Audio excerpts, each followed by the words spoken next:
CARE's count, the number is more than 70, and Fox 40's Joe Khalil joins us live from Tracey tonight. Joe.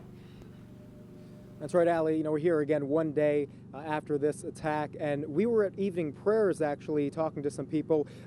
Their reaction, you might expect some of them to be angry, but it was more a feeling of come join us, come meet us, come talk to us. They say that whoever threw this Molotov cocktail, if they had met and had known people who actually go to this mosque and attend services, they say he wouldn't have anything to fear or to hate.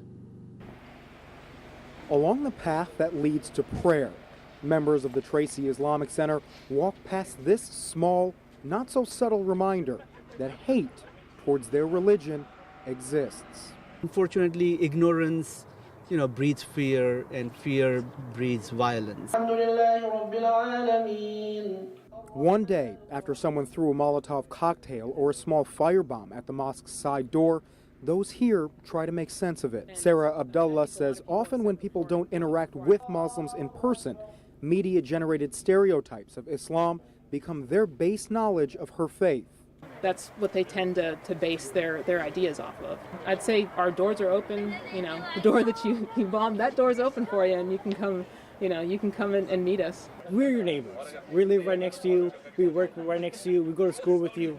We are American. We are just like you. While this community tries to restore a sense of normalcy, the Council on American Islamic Relations, CARE, is calling for a hate crime investigation, something they've done dozens of times in the past 6 months alone. We've seen over 70 incidents against mosques, firebombings. We're seeing many of these incidents take place around the nation, and many of them are hate crimes.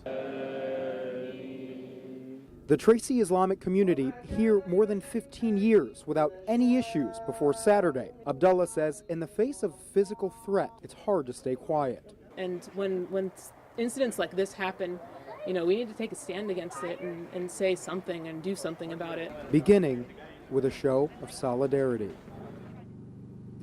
We couldn't get a hold of anyone today from the San Joaquin Sheriff's Office, but unfortunately they are investigating, but they don't have much to go on. There are security cameras outside of this mosque.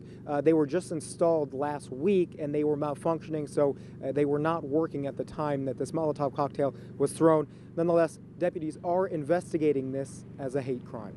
Live in Tracey, Joe Khalil, Fox 40 News. Thank you, Joe. Severe